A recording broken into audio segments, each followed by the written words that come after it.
good. I'm excited to talk to 2/3 of you for the first time tonight, making his return to the pod. Waitman Beorn, best job I ever had. Is that the best? It's going to be a competition for best. You know, movie between I that. I gotta say, I do have You got a that? little bit of Big swag hairline. for What? today. As cavalry aficionado on this podcast. So there we go. That's I that's love good. it. Good. We'll get your general. Is it John Buford? Is that the name? Right? Am There it I is. right? That's the man. Oh, I am. You know what? I'm trained as Indigenous and environmental history. So like, people ask me about like American history, and I'm like, yeah, there was a history to America, some their place. So I'm excited to talk about the Civil War for the very first time. No one's ever actually asked me about it. So I'm gonna take this off before now, we though, jump in to this movie, you guys want to introduce yourselves? And I'm just gonna call you in order so you guys don't get the weird silences between each other. Kevin, you wanna say hi? Hey, everyone. Great to be here. First time on HATM and super excited. Thanks for the invitation. Yeah, Kevin's totally just like, yeah, this is my first time on the pod that right. You should have invited me to on previous. Let's not go you into want to that. talk about your you want to talk about what you do? Yeah. So my background is mainly as a history educator. I taught for over 20 years on the high school level, American history, in various places, and I dabble in a bit of writing, both in print. I've written a couple books, and I think most people know me from online writing, my blog, and I guess Twitter, or what was once Whatever. called Twitter, and fuck it is. a few other places. But yeah, great to be here. Thank you. Waitman. I'm not really sure why I'm here, to be honest. I thought okay, I'll tell you. It's all good. I'm the cavalry aficionado. We were talking about this, and then you said something about Gettysburg the other day, and I was like, "Fucking, let's invite Waitman too," because he's actually been a war fighter. It's no, I mean in my professional life, I'm a Holocaust historian. So it's nice to talk about something more uplifting, like the death of 50,000 people in a battle in 3 days. But no, I was in the U.S. Army as a cavalry officer. So basically, I feel like my job for this podcast episode is basically like color commentator / cavalry appreciator, because I really don't have any scholarly expertise like Rich and Kevin do, except that I'm from Virginia, which will come up I think later. But yeah, we can talk about those things. But yeah, can we also list you this as was an excuse Elliott just to keep you up all night. Yeah. Also, yeah. What time is it? What time is it in the motherland there? Wait. It is 12:45 a.m. Oh wow. Is there I suffer for the craft, folks. I am here. You for did. you. So if you're listening in, which you would be if you hear my voice right now, I send everybody a message. We were supposed to do this like last week. We had there have been about 600 emails back and forth between the four of us trying to arrange this particular thing. I had to cancel. Rich had a thing. We were going to do it earlier when Waitman was actually awake. That's dumb. So Rich was like, how about we do it at the latest possible time? So I'm like, Kevin has a home life. Let's ruin that. Yeah, no. I'm apparently the only one who doesn't have a life, right? I was always, I can do that. Yeah, you were pretty much like, whatever. Yeah, right? I can be there. Yeah, exactly. So, I can hop on a plane. All right, so check. I've been practicing. Are you guys ready? Our final contestant today, Rich Condon. How Ewan's doing? Did I do it? Did I do it right? It was close. You did a lot better than Chris Barr does, but Yins. It's a real sharp this podcast with Chris Barr's name. Hey, Chris thinks it's a Midwestern Minnesotan accent, which God no. And I've told him for almost 4 years now, no. But anyway, Yins. It's a sharp Yins. Yins. Okay. First of all, in Minnesota, they don't actually greet you. They just offer you hot dish when in place of saying actual words. They don't want to talk to you, but they will give you tater tot casserole. So, and Rich, what is it that you do? What is your level of professionalism when it comes to this? So, my professional life, I work for the National Park Service. I'm not speaking on behalf of the Park Service tonight. So I'll kind of get that right in there right off the bat. I am also a public historian, so I've worked for the Park Service now for about 7 years. But outside of that, I've worked at various historic sites, museums. I'm as Jason's alluded, I'm a Yinzer, so I'm from Pittsburgh, Pennsylvania. I've been coming to Gettysburg for most of my life, and now I actually live on Gettysburg battlefield.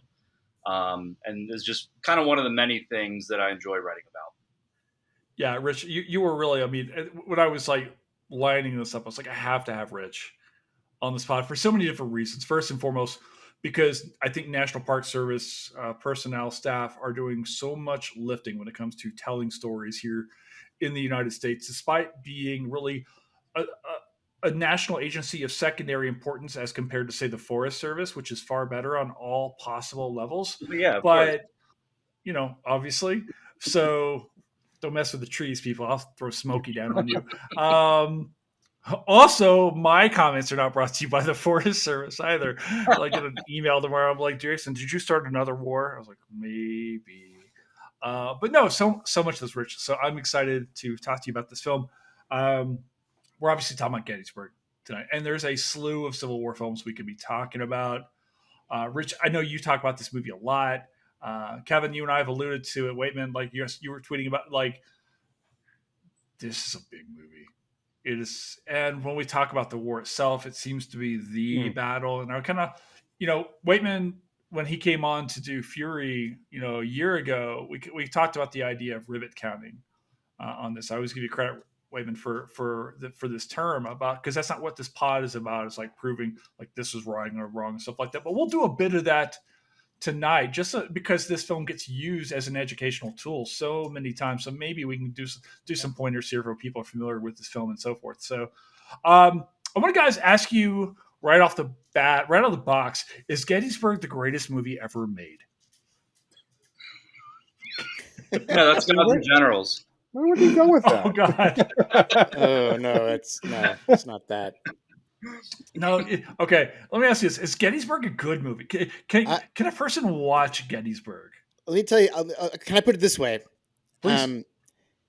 There are scenes in this movie that give me chills, even though I know that I don't want to be that affected. Even today, like there are scenes that just, with the music and the soundtrack is ridiculous. The music and the visuals.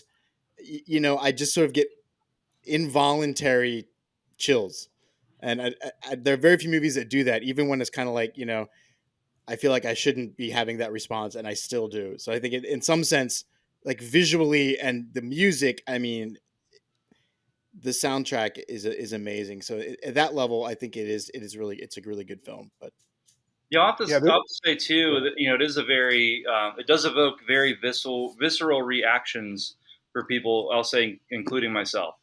And, of course, it's everything from the soundtrack to how it kind of coincides with some of these powerful scenes. It might also be a bit of nostalgia. I mean, a lot of us, have been watching this since, my case, since I was like 11 or 12 years old. Okay, get off the podcast, Rich, right now. Like, if you're going to out yourself by your age here, because I saw this movie in high school when it came out. But go on, I'm sorry. Are you millennial or are you Gen Z? I think I'm considered millennial. I was born in 89. Oh, my God. March of 89. My baby sister was older than you. Well, go on. Kevin? I think this is a movie you can watch. I think it's a movie you can watch once for most people, and you've got it covered. I agree with a number of points that have already been made. There are some really good scenes in this movie, but I think it's not a memorable movie, right? I also think it's not a movie that you want to poke at too much. You don't want to probe it too much. You don't want to ask too many questions. You want to enjoy it, right, for what it is. I mean, and we can talk about sort of the context, historical context in which it came out, the fact that it was shot on Gettysburg, right? I mean, that itself is important. So it's worth watching, but I don't think it's a great movie by any measure. I think it doesn't hold up to any number of other Civil War movies, and I think that's in large part due to the fact that this movie doesn't really tell a story. The script is, I think, even though it's sort of based on Michael Shara's, wonderful book, The Killer Angels, it doesn't really translate that well to me in movie form. Um, and so I think it's, again, I think it's worth watching, but I don't think I don't think it's really a movie worth dwelling over too much compared to other movies like Glory, and a few others that I can think of. I do think it has. I mean, we just sort of celebrated its 30th anniversary. Is that or 40th? Yeah, I think it's 30th. And I think yeah.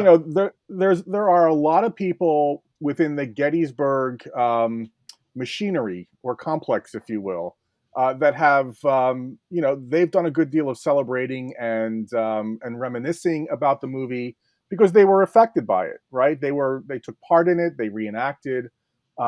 Their careers may have been built upon it, right? It was that influential.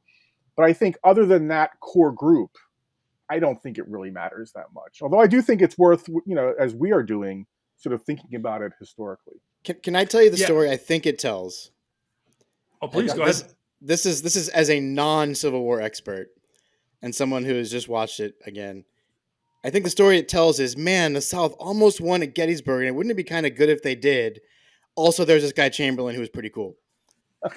That's kind of this. I mean, maybe we're jumping into it too fast, but there's a lot of Southern apology, I think. Does this story more like if Hank Williams Jr. had written a history of the Civil War? He wrote the song, "If the South would have won, we would have had it made." And I remember listening to it as a child in the 80s going, listen, no, nothing good would have happened. This is an awful song. And I do want to get into the sympathies displayed in this film.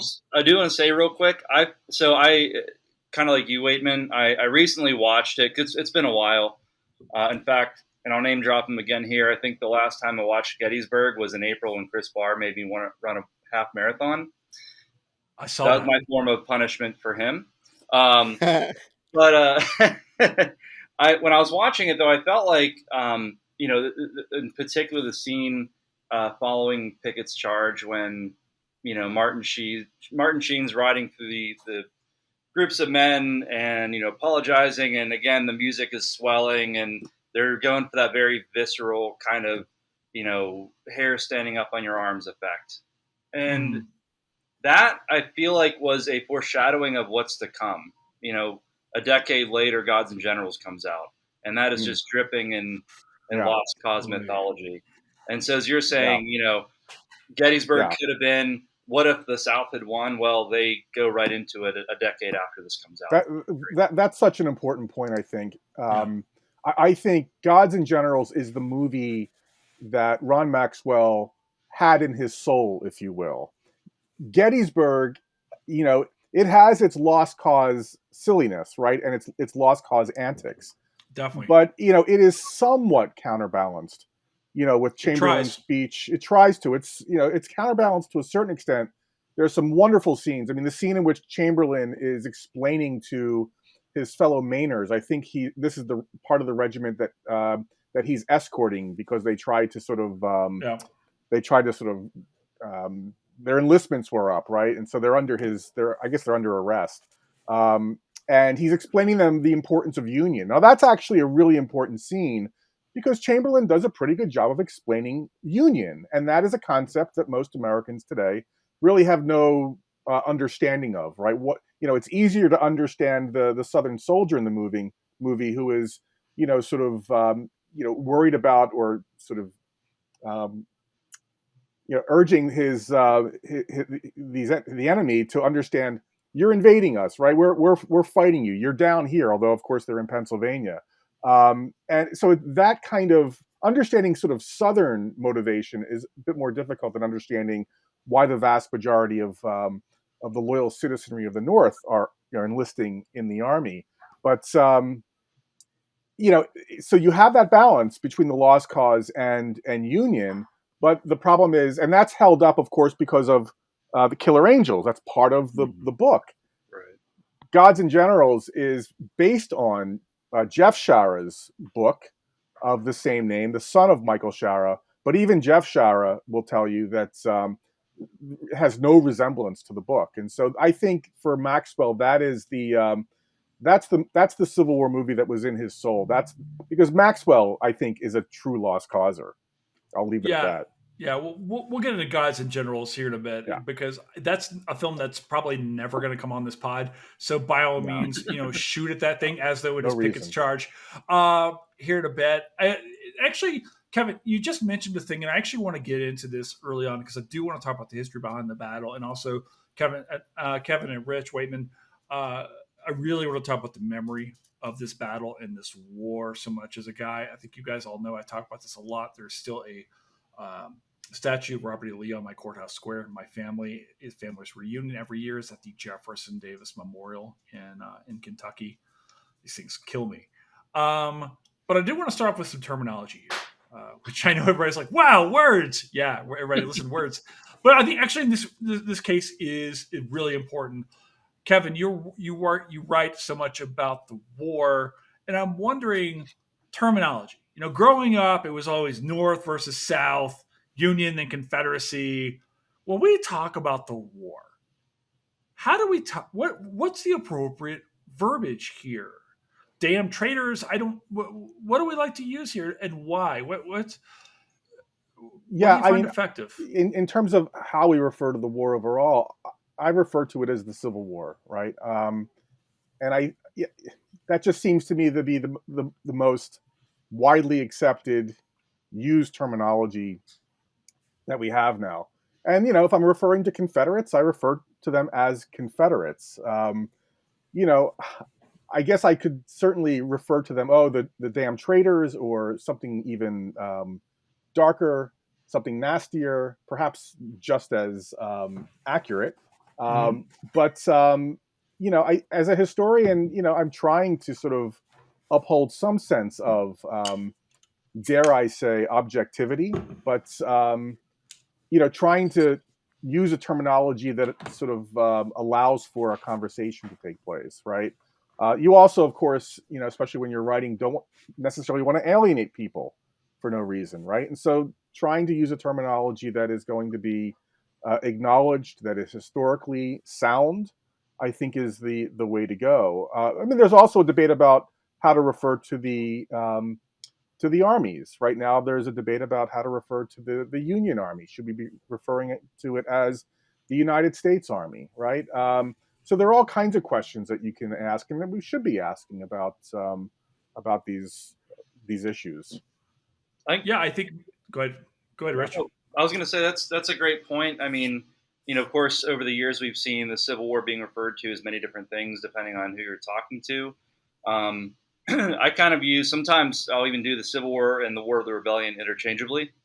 That's when you talk to any, especially U.S. Army veteran in the wake of the Civil War, or even during the Civil War, they're calling it the War of the Rebellion. That's what it was. Mm-hmm. As far as, kind of the two players, of course, yes, I call them Confederates as well, maybe the Rebel Army. Of course, we've been calling it the Union Army since I can remember, but when you kind of get down to the bare bones of it and boil down who these Confederates are fighting, it's the United States Army, it's the United States government.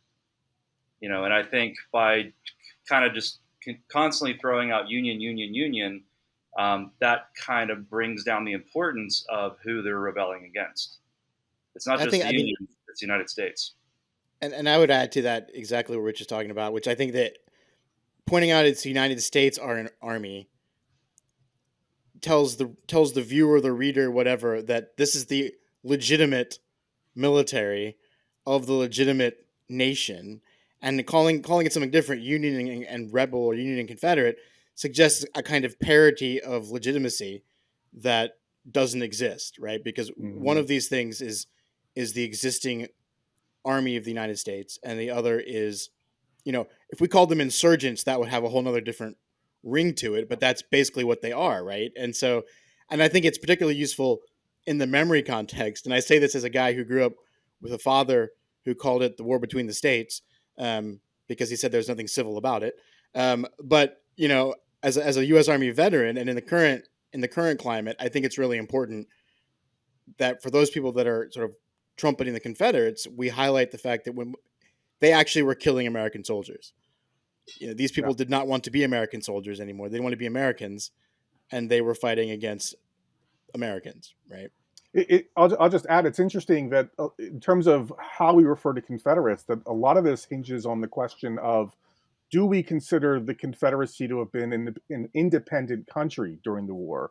And Right. that's an interesting scholarly debate, right? I mean, if you read someone like Gary Gallagher, he clearly believes that the Confederacy was functioning for all intents and purposes as an independent country. So of course, you can disagree with him, but I think a lot of this does hinge on that. The other interesting part of this, when sort of talking about the United States Army, is Cecily Zander, a young historian, just published a book, and it's about the distinction between the regular army and the volunteer army. And it turns out Republicans are very skeptical about and are very much against the increasing funds and the numbers of soldiers in the regular army before the war, during the Civil War, and even after it.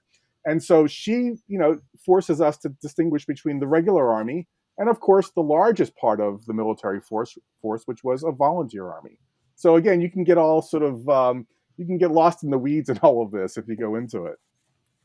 All right, I want to ask you guys before we jump into the film itself. I want to ask you about just a general overview of the battle stuff. I think we'd all agree Gettysburg is probably the most well-known battle from this conflict. Is it the most important battle of the Civil War? And define important Go however you for it, want. Rich. You live there. Is it the most important? I think it depends on in what context we're talking about. Really, is it Hit us. is it the biggest? Yeah, absolutely. Highest amount of casualties in 3 days, 57,000 casualties. Sure. If you talk to John Batchelder, who kind of develops the memory of the Battle of Gettysburg after the fact, this guy who's traveling around with the Army of the Potomac, if this is the most important battle, he'll probably say yes. He's coining all these different terms like the high water mark of the Confederacy or the copse of trees on Cemetery Ridge, during Pickett's charge. He sees this, and many others do, as kind of the far advanced into northern territory by these rebel forces. Is it really the game changer during the Civil War? I personally don't think so. Vicksburg, of course, is cutting the South in half. You could even go back into 1862. I would say maybe even Antietam might be one of the most important engagements of the war. Of course, this is bolstering support for Lincoln, predicating his emancipation or preliminary emancipation proclamation. Right. So personally, if you ask me, I don't think it's the most important battle of the American Civil War. All right. Well, let's do this then, because it does feel like if we look at from a historical perspective, like there's no single moment during the war, at least for me, right, where the war is either won or lost. It is like so many other conflicts, series of twists and turns, ultimately, ending in a United States victory here. Am I right? And I would add to what I just said too. I mean, I think Gettysburg is kind of this battle that there's a lot of what ifs that hinge on it as well. Right. Edwin Coddington in 1968, in his assessment of the Gettysburg campaign makes this point as well. What if the Confederate Army would have won at Gettysburg? Would they be recognized by foreign nations and receive foreign support? What if George Meade's army would have crushed Lee's army and just potentially ended the war in the East right there? So it's a lot of what ifs. And like you're saying, it doesn't hinge on just one engagement. It's a cluster. All right, let's set the stage here if we can here. Let's travel back, if we can, to set the stage for this battle that's coming up in July of 1863. Where's the war at this point in time? We're 2 years in, a little over. Like, what's the stage of the war, Kevin? How is the war going for either side? Well, I mean, for the United States, it's a mixed bag in 1863, right? Out west, as they would have called it, along the Mississippi, Ulysses S. Grant is, beginning to lay siege to the Mississippi town of Vicksburg, right? Mm-hmm. Capturing Vicksburg will essentially split the Confederacy in half. Grant, of course, throughout 1862 and into 1863, has made a great deal of progress in terms of moving his army throughout the South. The largest number of enslaved people that are liberated out in the Mississippi River Valley, the Deep South, that's where it's taking place. And of course, he's also made his name on a number of key battlefield victories, going back to the spring of 1862.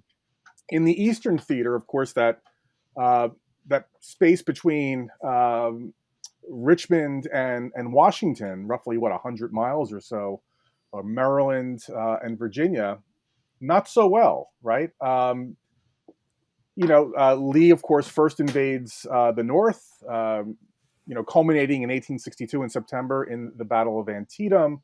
Of course, Lee is pushed back across the Potomac as a result of that battle. But of course, think about how he has sort of changed the focus of the war. I mean, Richmond in the summer of 1862 was on the verge of collapse. George B. McClellan, the commander of the Army of the Potomac, was on the verge of taking the Confederate capital. And within a few months, of course, the war is in Maryland, right? So it's not going so well. In December of 62, the United States Army suffers a humiliating defeat at Fredericksburg. And in May of 1863, well, I should stop and go back. Probably one of the most important moments, of course, January 1st of 1863, Lincoln, of course, signs the Emancipation Proclamation. That fundamentally changes, from a military perspective, the focus of the war, right? Doesn't mean the end of slavery, but all Union armies are now essentially functioning as emancipating armies, right? And so that's an important development. And in May of 1863, early May of 1863, the United States Army suffers another defeat at Chancellorsville in central Virginia. And Lee, of course, as a result of that victory, understands that he can't just maintain his army along the Rapidan and Rappahannock rivers. It just allows the next Union commander to come in and try the same maneuver, and perhaps it'll prove successful this time. He wants to maintain the offensive whenever possible, take the initiative and hold it for as long as possible, perhaps invade the North again, Maryland, perhaps Pennsylvania, and upset Northern politics, future elections, send a very clear message to Northern civilians that any further prosecution of this war will just end in disaster, right? And so remember, Lee knows that he doesn't have to win every battlefield victory or battle. He just has to keep his army intact long enough that Northerners will grow weary of the war and sue for peace. That's what he would have learned from George Washington in the Revolution. So there's a lot hinging on this new offensive that Lee is putting together, coming off of Chancellorsville, beginning in June of 1863, as those armies begin to move north. This is the northernmost advance, right? Yeah. Oh, yeah, absolutely. This will be the most northern advance. In fact, parts of Lee's army will actually get as far as the Susquehanna River, right, just across from the capital of Pennsylvania at Harrisburg. Can I ask a question? Right. Please. So, one of the questions that I was always interested in, and that both you, Kevin, and Rich have brought up, is this idea of some kind of negotiated settlement. And I feel like I would be really curious what you guys know, or what your opinion is of whether there was actually ever a chance that politically the North or the United States would just sort of say, okay, fine. Because I feel like there's a feeling amongst some people, right, that it's kind of inevitable that eventually, and this plays into lost cause stuff too, but that eventually the United States is going to win. But, is it possible that there could have been some kind of political concession, and is it reasonable to think that? Yeah, I mean, there's certainly more chatter in 1862, although I think that even in 1862, it's overblown to imagine the kind of foreign intervention that would end the war. I think after the proclamation is signed, that effectively, I think that's pretty much it when it comes to foreign intervention or even recognition of the Confederacy. And the one thing we do know is that Robert E. Lee never really placed much hope in foreign intervention, right? I mean, he believed, and he's very clear about this, he believed that if the Confederacy is going to win its independence, it's going to be the result of the battlefield, right? What happens within the United States. Kind of real quick, tying into the point you just made, Kevin, and kind of tying it into the movie as well.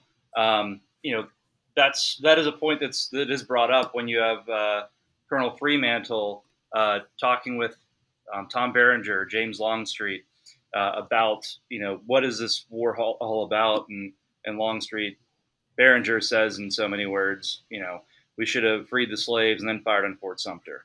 Yeah. He's kind of acknowledging, well, we're not really going to get any assistance now. Yeah. All right. I want to come back to that because I remember I saw this film for the first time in high school. I was 16. They rolled every last one of us at Callaway County High School in Murray, Kentucky, out to the Cherie Theater where they could take their eyes off of us for 4 hours after lunch, right? We could watch this film. There's no curation of this film by the instructors or anything like that. But it was the very first time, even as a high school student, you had heard the big names before. You had heard obviously about Lee and Grant. You probably knew, about Stonewall Jackson, and you know about Sherman. But there's this other guy who we found very captivating. I'm not talking about Chamberlain here. I'm talking about Longstreet. This was really, and I think in my mind, if this movie does anything, there's this terrific new book out about Longstreet that just came out, I believe. In a lot of ways, this movie served to propel Longstreet into that discussion, at least for me, into the popular discourse about the war. So can we talk quickly about who this guy is? Because all of a sudden we go in there and, wait a second, that's Barnes from Platoon, here in Pennsylvania. Who is James Longstreet? Because this film gives us a very favorable impression of him. If you guys want, you can kind of talk a little bit about how Longstreet is treated after the war by his own actions, how Southerners view him, and so forth. But who is General James Longstreet, and why is he so important to this film and story? I'll kind of give a brief synopsis. I mean, James Longstreet is viewed as, they call him Lee's warhorse. And kind of tying into what you're saying, there is a lot of faith put into Longstreet, especially here during the Gettysburg campaign. But as we kind of look back through history, we don't really see value placed on him after the fact, and for several reasons, many of them being highlighted, as you mentioned, in Dr. Elizabeth Barron's recent book on Longstreet and his life. And a lot of that also goes into his post-war life, where he kind of aligns with the Republican Party. He's kind of not really going along with people like, say, Jubal Early, or following really along with this lost cause narrative that's developed in the wake of the American Civil War. And that eventually will kind of throw shade on his memory as we start to go into the 20th century. If you look at, Confederate monumentation across the American South, you don't see Longstreet anywhere. If you look at the horrific Longstreet monument here at Gettysburg today, it's not placed until, I believe, in the 1990s, I want to say. It's after the movie, right? Yeah, I believe so. Yeah. And it's just can't be coincidental. No, there's a reason that happens. Yeah, and that's why I think Longstreet's a kind of a fascinating story, fascinating person. Yeah, I mean, remember after the war, Longstreet blames Lee for Gettysburg. Right. He's very critical in his own memoir, and of course, the most important factor in terms of understanding his legacy is the fact that he essentially joins the Republican Party after the war. He accepts a number of positions in Grant's administration. He speaks out favorably in terms of race relations in the South, although, as Liz Varon's book points out, Longstreet, I think there's a risk of sort of thinking of Longstreet as this sort of post-war progressive, right? But in fact, it's a bit more complicated than that, when it comes to race relations. Longstreet's views on sort of how the races should get along, and his promotion of what you might call black rights after the war, is a means to preserve as much of white supremacy as possible. So there's a risk in turning Right. Longstreet into a kind of modern progressive. You have to understand him in the context of the 19th century and the post-war South. But I think this movie resurrects Longstreet's legacy in an important way. And he gets a monument finally on the Gettysburg battlefield. Although I suspect most people probably miss it, compared Oh, to it's tucked back in most the of woods. the. Yeah. Yeah, I mean it's out there on Confederate Avenue, but compared to most of those Confederate monuments, he's not sitting on a pedestal. He's on the ground level and in the woods, right? So you can easily miss him. Well, it's worth mentioning too that Oh, sorry. that's worth mentioning that this is a great point too, that a lot of the main characters of this battle spend the rest of their post-war lives fighting about who's to blame and who did what, and just making their sort of entire personality about this, and most of them aren't attacking Lee for it, which is kind of interesting too, right? So that's another place where this memories thing sort of plays together, and Longstreet's the lightning rod for that, because he's kind of the guy that is the whistleblower in a certain sense, and is trying to puncture this myth of Lee's invincibility as a commander. Well, that's one of the things the film does so much, right? When we get into the tactics seen on screen, the strategies employed by both sides here, we see Longstreet actively advising Lee, go on the defensive, go on the defensive, go on the defensive. And is I hate to get into this contingency stuff. This is a different battle if Lee follows Longstreet's advice here, correct? Well, it's I mean it's just bizarre, because I think you're right in the sense that Longstreet he's the one who seems to have wrapped his head correctly around what is needed in this battle, strategically, tactically, right? All of it. It ends up turning Robert E. Lee into this sort of tired old commander who needs to be taken care of. I mean, there's this one scene where it's late at night or something, and one of his aides puts a blanket over him. I mean, Lee is constantly saying it's in God's hands, right? Lee is nowhere. I mean, Lee as a general is nowhere to be found in this movie, right? He's resigned it to the Lord, right, to God, and which is just bizarre when you think about it, because the lost cause is sort of built around Lee as a commander, right? Lee is a great general, and this movie essentially, sort of pulls the rug out from underneath that. But I just wanted to make that point. Can we jump into that for a second, because so much the four of us are no strangers to online discourse with God knows whoever with 49 followers on the social media accounts and things like that, who would tell us that Robert E. Lee is God's gift to warfare. So can we actually talk about how historically we consider Robert Lee? Is Robert E. Lee this great mastermind of battle plans and so forth? Is he mediocre? Is he overblown? Do we not appreciate I'm not talking about his positionality here, but I'm just talking about his skills as a commander. What are we to think about Robert E. Lee as a general historically? I mean, arguably he's not even the best general from Virginia, because you have General Thomas, who is probably a superior commander in a lot of ways. I'm joking a little bit here, but I mean, it's a, I think one of the things that bears mentioning is that there are actually great Americans and Southerners who do not go with the South, and are commanders, for the North. I mean, my take on Robert E. Lee, he evolves as a commander, right? Because in his early days, he gets this nickname, as I forget what they call him, like for digging in, right? He gets a reputation for not being aggressive, or at least not appearing to be aggressive, and so he certainly evolves. King but of I don't think he's Spades, they would call him. infallible. There you go. Yeah, but I don't think he's infallible. I agree with that. I mean, I actually, I mean, you sort of preface this, Jason, with sort of the social media context, and it drives me just batshit crazy, because it's not just the people with 49 followers who say this sort of nonsense. It's actually people who know better, right? But I think because we have to be on the right side of history and condemn everything Confederate, right? That we don't give ourselves any space at all to have a more nuanced conversation about history, which we all understand is complex, right? And that includes Confederates and Confederate generals. And I think Lee is one of them. Look, Lee was not perfect. He was not infallible. He made mistakes.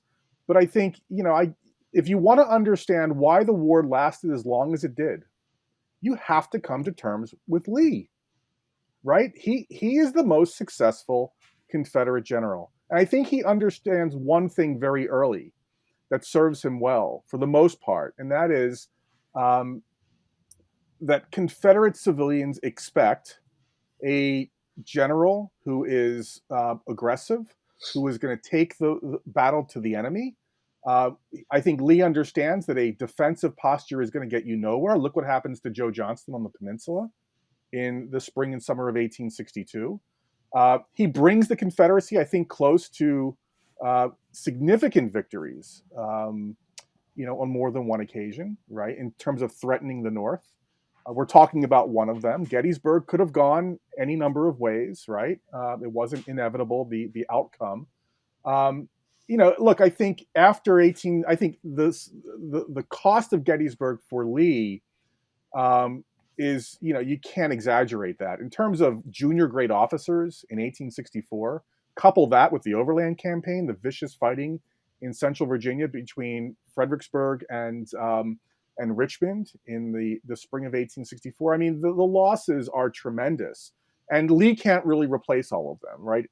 And yet he still seems at times to be looking for the battle of annihilation, right? And I think that side of it, I think, or part of it, I think, is problematic when sort of assessing his legacy. But I give him high marks, and I don't think in saying that I am suggesting that I am some kind of lost causer, right? I think we have to acknowledge that he was he was successful in certain respects.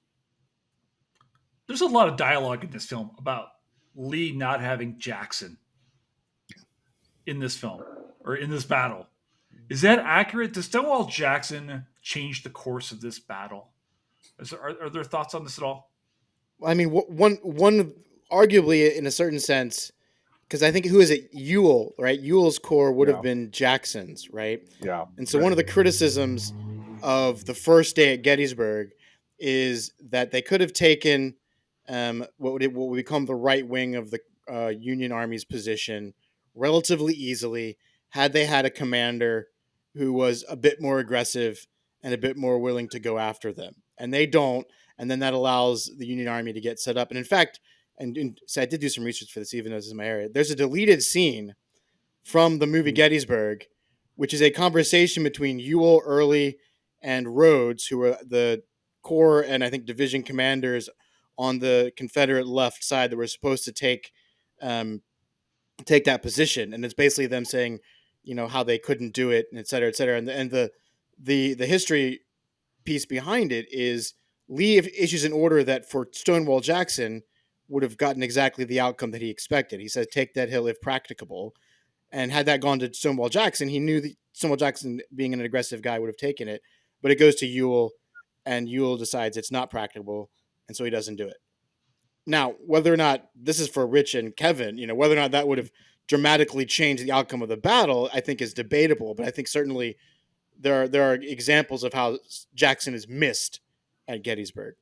I was going to say, I mean, you do see people reflecting often on the what if. Again, like I said kind of earlier in this episode, Gettysburg is like the battle of what ifs. I'm pretty sure there's been at least an entire book or two written about what if Stonewall Jackson had been at Gettysburg. And this is something that I've even seen Confederate veterans had kind of reflected on in the aftermath, or even years after the war. What if Jackson had been commanding his corps at the Battle of Gettysburg? We'll never know, because there's a lot of other there's a lot of other factors that come into this, whether it be the ground or the amount of troops they have at the time. This is a couple months after Chancellorsville. We don't know. There's no way to really tell what would have happened, what would have changed if Thomas Stonewall Jackson would have been in command of the Corps here on this section of the battlefield. I mean, maybe not even worry about Jackson in terms of this counterfactual. I mean, just right.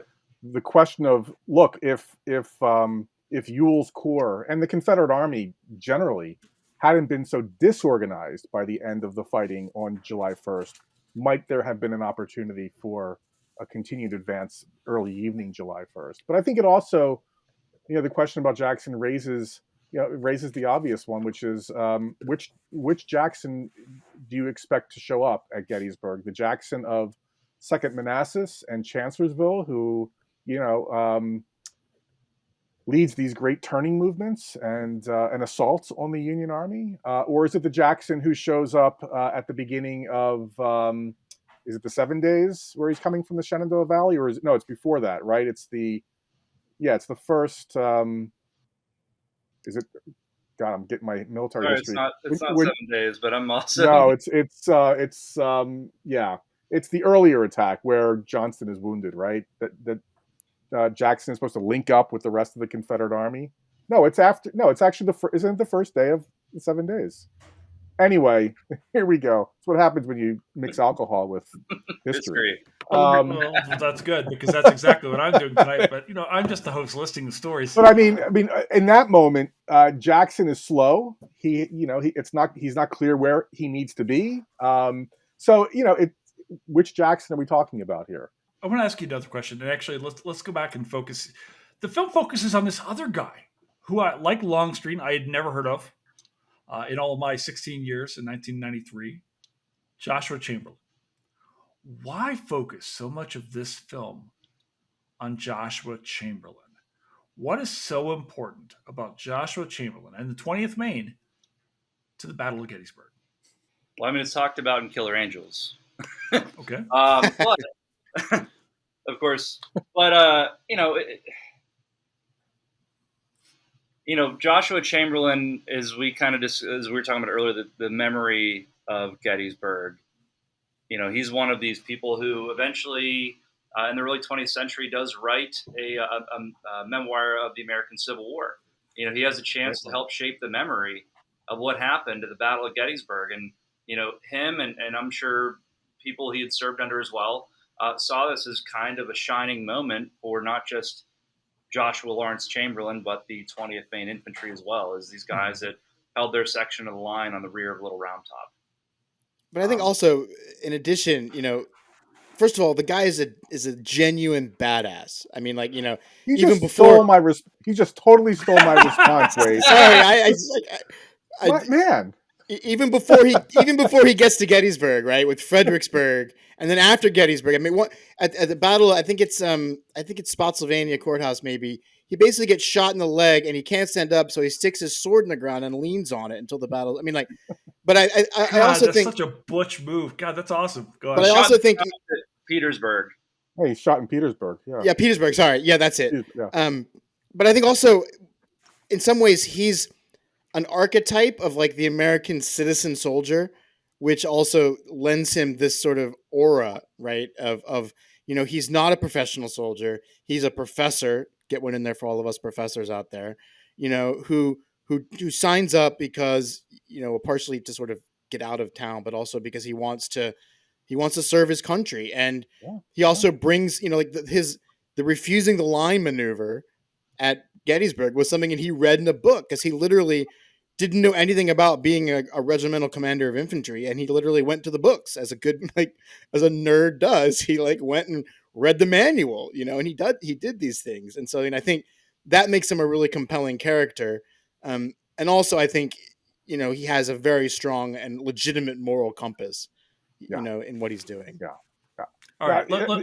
I was just going to say, I just want to be able to say this, because even though Wade stole it, sorry, he is a badass. Right? I was going to ask him, and I was like, my right? follow-up was like, Kevin, would you agree that Joshua Chamberlain was a badass? He's the archetype of the volunteer soldier. I mean, I forget how old he is in 1861, but he doesn't have to volunteer, right? He can just continue in that comfy job at Bowdoin, right, and live his comfy life. And the guy's a hero, right? I mean, you just can't ignore that fact.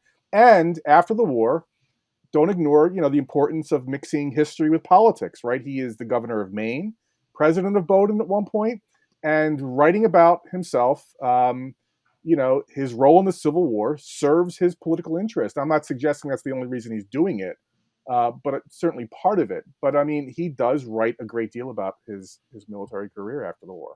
By the way, Ron White released not too long ago a great biography on Joshua Lawrence Chamberlain that actually goes quite a bit into kind of his Reconstruction era life as well. Yeah, absolutely. All right, we can't talk about Chamberlain without talking about Jeff Daniels. Is this the best casting in the film? Yes.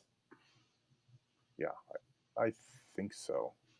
I would have to I think say that's yes. right. Follow up. Does Jeff Daniels as Joshua Chamberlain give us the greatest gif?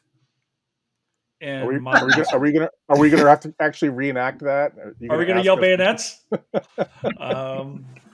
It's such a moment, man. I remember watching that. You guys were talking about the chill moments of this film, and for me, the bayonets chill, right? Also, but they're also the scene when after they charge down, and he confronts the Confederate guy who's got it's in my head, like he's got the gun pointed at his face, and Daniels does this amazing thing where he just like blows out his mustache, right? He goes, it's like you know what I mean? It's like. He's like, I'm dead. And then, dry fires or whatever, right? Yeah. But it's this moment where he just looks at him. He's like, I mean, take this. And also in Speed, when Daniels gets killed, the look he gives right before the house blows up. Daniels is really good at the pre-death look here. Those scenes on Round Top are great. I mean, was it a spontaneous charge? Was it orchestrated? Who cares? That is a dynamite sequence. And I mean, the other thing is one of the things that strikes me when watching this movie is depictions of military leadership. And, Chamberlain, he's just so good at showing all the things, like he doesn't ride his horse, and Buster Corrigan is very angry at him because he won't get on the horse, but he feels like that makes him, look like he's above his men. So he walks. And then the way he treats the deserters or the mutineers and basically says, I'm not going to shoot you. We could really use your help, but do you want some food? Do you want to? He takes care of his soldiers. That's very clear. And even at the end, right? I mean, he's like sort of the most human, I think, of the depictions of military leaders in the film. I mean, he has literally this fury moment. This struck because there's this moment where he just sort of turned. It's after he's met Hancock. It's on the third day, and he sort of has this conversation with Hancock, and Hancock's asking him questions about history and stuff. And he's clearly like, whatever. And then he sort of collapses, but he does it by himself, just like Brad Pitt does in Fury. Like he goes over to this artillery piece and just sort of has like a moment where you can just see that the last, 2 days of battle have just sort of finally hit him. And I think done him. Yeah. And Jeff Daniels does such a great job of making that believable, in a film that's full of really fake beards and lots of lost cause things. Right. He's the most believable character. I want to make two. They're all. Oh, go ahead. Sorry. I was going to say go for it, Rich. One thing about Chamberlain as a character in this movie, I think they did a really good job at kind of tying in the fact that he ties a lot of things back to rhetoric. He's also well known for committing a lot of quotes in scripture to memory. And of course, we see it a little bit in Gettysburg. This is the only thing you'll ever hear me say good about gods and generals, is that they really bring that out quite a bit in Chamberlain's character in that movie as well, where he kind of ties everything back to rhetoric. My second point about Jeff Daniels as an actor, this kind of shows his versatility, knowing especially that they had filmed Dumb and Dumber within the same year of Gettysburg. Is that not mind-blowing? Yeah. That he did Dumb and Dumber and Gettysburg in the same year. That's great. That's great. I think at some point in time when we look back at his career, we'll start to come to terms with the fact that Jeff Daniels is one of the finest actors of his generation. Wow. He's phenomenal. He's dynamite. While we're on the term of casting, can we talk about the castings that you like and then we'll get into the castings that you don't. Who else do we like in this film, as far as casting wise? Oh, come on. I mean, Sam Buford. Elliott. Sam Elliott. Okay, I got beef with that, and here's why. Oh, man. Okay, Buford, how old is Buford when he dies? Buford just dies a young man. He's like 37, right? I was going to say like mid-30s. Okay, Sam Elliott was 48 years old when he was born. That's my beef. I don't care. I mean, I do love his Buford though. We gotta hold the high ground. Let's see, like, so Right here's my cavalry appreciation moment, right? Which is put your hat on. Put my hat on. Here we go. Yeah. So like, right Cavalry there it is. appreciation moment brought to you by Waitman Beorn. There it is. John Buford, and this is my cavalry arrogance in there as well. But John Buford wins the Battle of Gettysburg because hot take. Buford does the job of what the cavalry, and the movie is a great example of good cavalry and bad cavalry, because Jeb Stuart's out there running around acting a fool, and John Buford is doing the job of cavalry, which is reconnaissance, identify the enemy, fix the enemy, and allow your following forces to come and fight the battle. And what he does. What do you mean by fix the enemy? Waitman, force them to commit.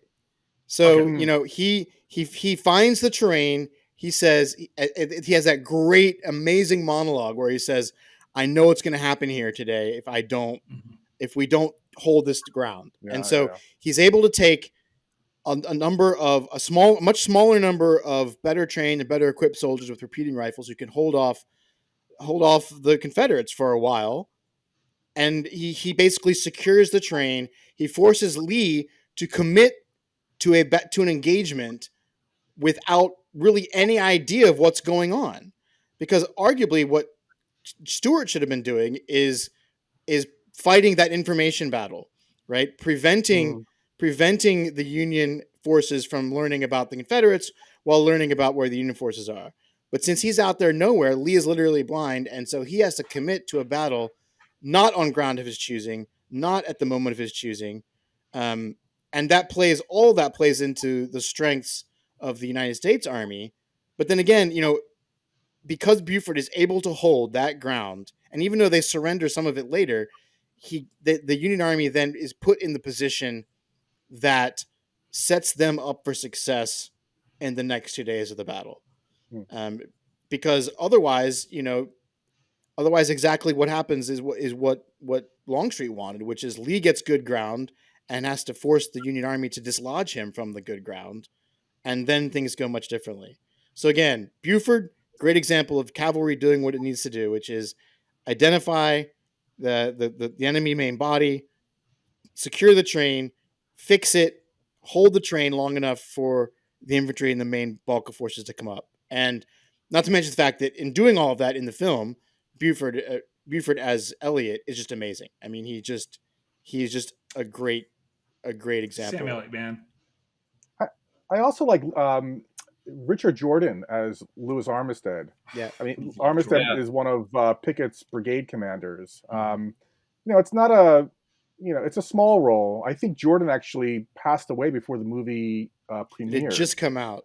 During the movie. I mean, it might be a too sentimental portrayal of Armistead. I don't know, because there really isn't a biography of Armistead. I don't know if his personal papers survived. I'm not sure what is out there on him, but I enjoyed his performance. And here's some trivia. I mean, what other role did he play in the 1980s Michael J. Fox movie? Jason, you must know this. Oh, we just did Secret of My Success. Yeah, I mean, man, he's the uncle, right? I mean, yeah. And he's the Secretary of Defense in Hunt for Red October. Hunt for Red October. That's the guy who says, that's right, another one. You tell me you lost another submarine. Richard Jordan was great. No. He was a character actor, but every time he showed up, you knew you were in for good work. He was just I love him in Red October. He's so much fun. So a little bit of trivia too with Richard Jordan during the filming at Gettysburg. Apparently, like you said, he passed away before the movie even came out. I guess he was suffering from cancer, and he was going through chemo as the filming is going on. Wow. So, I guess the scene where they filmed after he's supposed to be mortally wounded on Cemetery Ridge, when he kind of goes into that like fit of extreme pain, like that was actually him reacting to chemo. Huh. Wow. Not to take it to like a really dark place, but he's no, because the Civil War is such a happy topic. Right. So, Yeah. There's Right. also some interesting cameos, right? I mean, Ted Turner's in the movie. Yeah. I mean, and that's another thing is like Ted Turner is clearly, I'm sorry, Ted Turner's a lost causer too. I want to get we're anybody who casts himself as a regimental commander in Pickett's unit. I I mean, come on, man. Yeah, Ken Burns is also in the movie, right? Ken Burns is also in it. Yep. Yeah. He plays. There's a scene toward the end. It's after. It's during Pickett's charge. It's I don't know if he's playing an officer who goes up to Hancock. Yep. And says, "General, you have to get out of the way," or something like this. And Hancock says, there are times when a general's life doesn't matter." But the soldier or officer who went up to him, that's Ken Burns. All right. What's the bad casting here? Is there casting here that drives you? Because I got one. I got one casting hot take. John Bell Hood. He's supposed to be 31. Yeah. He's okay. Sorry, 32 years old. I'm pretty sure. I'm blanking on his name right now, but he's about 60 years old. All right. Yeah. So as far as that casting, they didn't get me with that one. I got it for you. I always Martin thought Sheen. I was going to say that's the one. I think Martin Sheen is awful. Well, yeah. In this film. Like Robert E. Lee is portrayed in this movie as just this really weak. Like, I mean, he was sick. And he was sick during the campaign. Yeah. But you're right. Wait. I mean, come on. Like, I mean, it's this really weird. It's like it's funny because there's almost. I feel like this is also a trope. Like Napoleon was also sick at Waterloo. Like, it's this kind of like although if they hadn't been sick, they would have won sort of thing. But regardless, mosquito empires, right? The sickness is part of the war. But regardless, right? I mean, like I think Lee he may be soft spoken at times, right? And that's sort of I mean, we can talk about his conversation with Stewart because I think that's an awesome moment in the film, even though it may be apocryphal. But I don't think he was. I don't think he was this all in God's hands. Like I have no agency here. Like I mean, it just seems very weak and lame. Yeah. I got problems with his accent. Yeah. Guys, I'm from the South. I cannot stand Southern accents in films because every Southern accent is like from the deep South and it's overpronounced. And Sheen is awful at this, at doing this like Southern accent. This is this high plantation. Stop. That's not how you sound in Virginia. Okay. Most people horribly overdid the Southern accent. It was terrible. Kevin, you were going to say something? No, I think it's I've said it before. I mean, Lee is portrayed as weak, not in control. I mean, Lee's a thoroughgoing Confederate nationalist by this point in the war. I mean, he is gung-ho about the Confederacy and Confederate victory, and he's doing whatever it takes to bring that about. I mean, he talks about, he refers to those people, referring to Yankees, right? I mean, he sees them as the enemy, right? I mean, he truly believed in what he was doing. And so that's not the Lee that we get in the movie at all. And that's unfortunate. I don't know. I mean, here's another question. I mean, is there a decent portrayal of Lee in a Hollywood movie or a television series going back to, say, Blue and Gray in the 1980s? I don't know. I mean, how the hell do you portray Robert E. Lee? Well, Duvall does him in Gods and Generals. Well, Duvall, yeah, and he's also, I mean, a little too old. He is for portraying Lee in 1861. Well, okay, right? so we had this conversation when we did the Franklin series, and the problems with Lee are similar to the problems with Washington. In that, and I'm certainly not placing these guys on. You guys know how much I can't stand Robert E. Lee. I do not like the man. I'm hoping he's burning in hell. But the problem is that some of these historical figures have been deified to an extent that it's almost impossible to portray them on screen. It's the reason why we struggle with Washington. David Morse is terrific as Washington in the Addams series. Yep. But realistically, you don't see it. People aren't really to accept Washington as a man who was a slaveholder, right? Who was fallible, who made at times bad decisions. Lee, of course, was not only a slaveholder, but a particularly brutal one at that, is my understanding. Yeah, absolutely. Who very much was in the cause of rebelling in an act of treachery against his own country, right? Who do you cast even in 2024 as Lee? I mean, I got my guy, Jeff Daniels. Sorry. I got. You know who I got? I got J.K. Simmons. Richard Dreyfuss. Well, no one likes Richard Dreyfuss, so that's good. J.K. Simmons. I never thought. Oh wow, that's. You know what? J.K. Simmons can act his ass off, and I feel like you put a beard on the man and maybe a little extra hair up top. Probably. I mean, I like him as. I wouldn't mind seeing that actually. Yeah. I just feel like he's phenomenal. What's not phenomenal, however, I do need to talk about this quickly before we move on, is Tom Berenger's beard. Oh, it's bad. Is it? It should have received a credit of its own, right? It couldn't be more fake if it had a chin strap. I remember even then, as a kid's like they couldn't give these guys like a year to just grow something out. I mean, just it's really bad, right? Yeah, it's distracting. Am I right? It's a lot of it is distracting. Yeah. Is this film a lost cause narrative? Because I remember feeling, even as a kid, that it is. 100%. But I will go back also to what Kevin said earlier, and that if we're to compare it to another film in the Maxwell series, I won't say the name anymore. Well, nobody saw Gods in general, so okay, screw that film. All right. But I will say that it's there's a counterbalance with Joshua Chamberlain and the guys at 20th Maine, but that's it. Right. But aside from that, I mean, yes, I would call it a lost cause narrative as well. It's a lost cause narrative to the extent that the battle is portrayed as a battle that was Lee's to lose. Yes. Right? And I think that's not just a problem for the movie. That's a problem, and Rich, I'd be interested to hear what you think about this. I mean, I think that's a problem for people who visit the battlefield generally.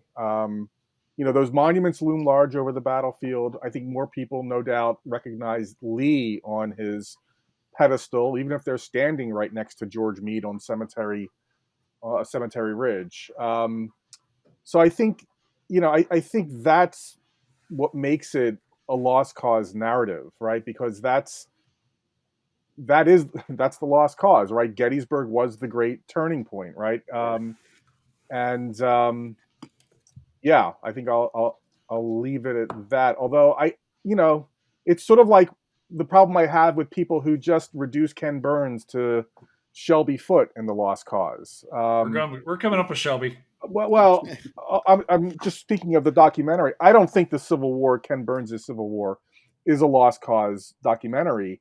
And I know a lot of historians who do think it is, right? I disagree. And I think Gettysburg is a little bit more complex than just the lost cause. I say that because, again, because of Chamberlain's address.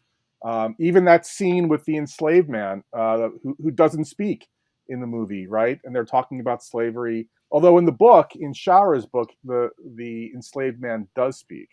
So there are, I think, we've got to sort of keep some balance here. But there is certainly a deep lost cause narrative through this. No doubt. I mean, I think if you were to do like has been done by film scholars, if you were to do just time on screen for Confederate characters versus Union characters, and then even break that down into like main characters and bit characters, you would find that the vast majority of the time it's the Confederates, and also probably the majority of the time being portrayed in particularly sympathetic ways. And I think that's the challenge of I'll say film. too, kind of another facet of this, kind of like Kevin alluded to. You don't really see any black people portrayed in the movie except for the one guy who has no speaking role whatsoever. If you're if you were on the battlefield of Gettysburg or the roads around Gettysburg before, during, after the battle, you would see thousands of African Americans, whether they are traveling with the armies. Of course, when they're coming in, when the Confederate Army is coming into, say, Adams County, Pennsylvania, they are literally kidnapping any black people they find and sending them into slavery. None of that kind of stuff is portrayed. It's just the one guy who doesn't have a speaking role, who meets his white saviors of the 20th Maine somewhere in the first quarter half part of the movie. But I will also say, when we look at, say, that scene, after Pickett's charge, when Lee is riding his horse through these hordes of Confederate soldiers, apologizing for the loss, that's when that is really portrayed as like the climax of the movie. When we were talking earlier about kind of the music swelling, like that's what they're really going for. They want that to hit you out of all the things. As powerful as Chamberlain's bayonet charge is down Little Round Top, like Pickett's charge is the climax of the movie, and there's a reason for that. Yeah. And that's a great point, Rich, because you're supposed to feel bad about it. That's the way the movie does it. It's like you're supposed to feel mournful, like, oh man, like, oh, they lost. They almost made it, and this is the Confederates. It's like, what are we doing here? Like, why? You're asking Pickett, like, where's your man? He's like, I have no man. The final still in the movie right before the credits roll out. The final still, there's a little bit of text, and in part it reads, "The decisive battle sought by Lee had ended in failure, but the spirit of the Southern Army was far from broken, and the war would rage on for 2 more devastating years." Fuck you, Ted Turner, is what I have to say about that. I mean, this is a significant Fuck you, Ted Turner. United States military victory, right? You know what? Fuck him and the fucking Daughters of the Confederacy and every idiot in my hometown who still wants that goddamn stupid ass fucking statue in Murray. And the rest of your towns with Confederate goddamn statues can piss off too. Fuck all y'all. Sorry, I had to get off at a moment. While you're talking about that, I just have a really quick piece of interesting Gettysburg battlefield trivia. Where the Virginia Monument is today, or what we know as the Lee Monument at Seminary Ridge, before that was even erected, I want to say it was erected in 1915 or 16? 1914. 14, okay. 14. Before that, I wonder why. The first person to actually propose that a monument to Lee be erected on the battlefield was actually a Pennsylvanian. And of course, this is there's several GAR posts who, of course, come out of the woodwork and are like, no, this is everything that we've been fighting against for the last more than half a century. Yeah, but I thought that was kind of interesting when I found that out. Of course, the guy who proposed the monument wasn't alive during the war either. So no. Yeah, well, there you go. But I mean, this is that obsession and this veneration of Lee, right? And I say this as someone who grew up in Richmond, fucking Virginia. Like the Kool-Aid was served at every meal, and I drank of it deeply, until I got better, right? And like in my dad's, in the library at our house, my dad had a framed portrait of Robert E. Lee hanging over the mantelpiece with a little Confederate battle flag next to it. And and just down the road from my house was Lee's last encampment with his men, where he spends the night with them before he finally goes. I mean, and the entire narrative of Lee is as this reluctant sort of guy who's very noble and I love Virginia more. Yeah, I mean, it's nonsense. It's in some ways, I think it's the most powerful memory fuck of like all historical. It's that romantic memory South stuff. Southern. I had to because I love America, but I love Virginia too. I mean, it's just amazing. Yeah, you love slavery, you piece of shit. I mean, the problem Lee's actually in the minority. If you look at Southern West Point graduates from roughly 1830 to 1835, most of them by 1861 they remain loyal to the United States. Lee is the exception to the rule. And Buford, our guy Buford, is from Kentucky, and he had I think his wife's family were big into slaveholding, and he said nope. and joined the stayed in the United States Army. You know who else was from Kentucky? You. Abraham Lincoln. Abraham Lincoln. That's our boy. So for those of you in Indiana and Illinois, I don't care. You guys are talking about the lack of representation of African American people on the battlefield. Kevin, I do want to talk about your book. Where are the Black Confederates in this battle? Why are they not shown fighting in this yeah, I mean, war? I don't blame Ron Maxwell for this. I mean, we're talking about a movie that came out in what, 1993, 1994. Yeah, right. So the Black Confederate narrative, the myth of the Black Confederate soldier. I mean, that's still it's sort of still within the confines of the Sons of Confederate Veterans. So they don't have they don't have much of a chance of making it into mainstream mainstream movies, etc.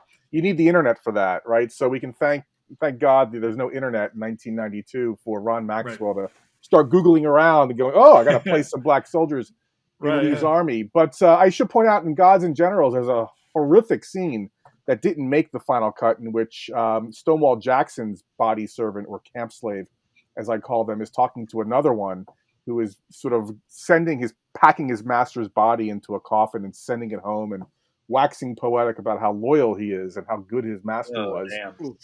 But look, just in reality, and in terms of the historical context, Rich already alluded to this.